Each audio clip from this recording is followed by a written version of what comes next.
Hello, I hope you have watched our live stream of the testing the other day. And now we're ready with the results from GTX 1650. So before we start with the tests, let's do a little recap of the specifications of the card. That is, it has TU117 graphics chip with 7-thread processor clusters, 896 CUDA cores, 56 texturing unit, and 32 ROPs. The memory bus is 128 bits, and the card has 4 GB of 8 GB per second GDDR5 memory. The clock speeds are 1485 MHz base with 1725 MHz clock. So let's start with the tests.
Before we start with the results, let's see the power consumption and the temperature of the card. The best results are for GTX 1050 Ti and GTX 1650, both 75 watt TDP cards. Still, the other card has a slight 10 watt lead in the power consumption. Next, after that is GTX 1660 with nearly 70 watts more.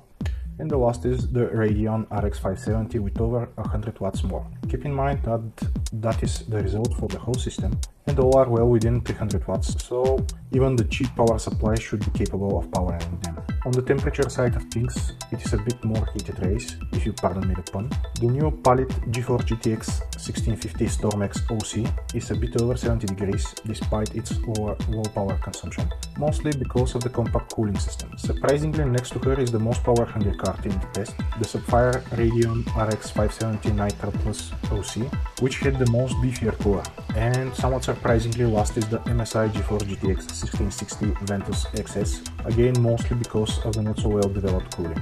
Now a few words on performance. As you can see from the overall chart, the GTX 1650 has a nice lead of over 30% over its older brother GTX 1050 Ti. However, that is still below the results of the RX 570. In fact, the now quite old AMD Polaris part has a neat 20% more performance, basically a whole tier more. Granted, the Sapphire Nitro Plus OC is probably the most higher clock part on the market, and is also the most power-hungry of the series, but in any case I don't see how 1650 can close the gap even to the lower clock RX 570. And to add insult to injury, the RX 570s are at the moment quite a bit cheaper. Running quick search on Amazon gave us €170 for the cheapest price of the new GTX 1650. That is against €149 for Sapphire Nitro Plus version and €129 for the cheaper RX 570. Moreover, some of the premium versions of 1650 are even over €200, almost at the territory of GeForce GTX 1660, which is another 22% faster than RX 570 or over 45% faster than our GTX 1650. Yes, some of those 1650s use external power connector and have higher clocks, but still that can compensate 45% difference. All this you can see in our price to performance charts. This time we decided to approximate a little cheaper version of our system that can be had if you swap the quite pricey water cooling with more conventional air cooling, cheapen up our RAM a little and take a cheaper case. The CPU performance in that case will be a tad lower, but it will not have effect with such low cards, and we think it is more realistic use case. You can even argue for a €500 Core i5 9400F system, but there was not much difference in the overall rating in our calculation. The most bang for the buck is still GTX 1660, as it offers a large performance increase followed by relatively closely by RX 570, then trailing quite a bit behind our 1050 Ti and 1650. Not good value in any case. So what is the verdict for GTX 1650? Well, they say there are no bad products, just wrong prices. While we are not entirely in agreement with this, the GTX 1650 is definitely massively overpriced for the performance it offers. Instead of $149 base price, it should have been a $99 price card, or probably around €110. Then the card would have made a whole lot more sense. Now the only definitive use case we can think of is a cheap mini ITX build with a lot of power constraints, or an upgrade of an old office PC with very low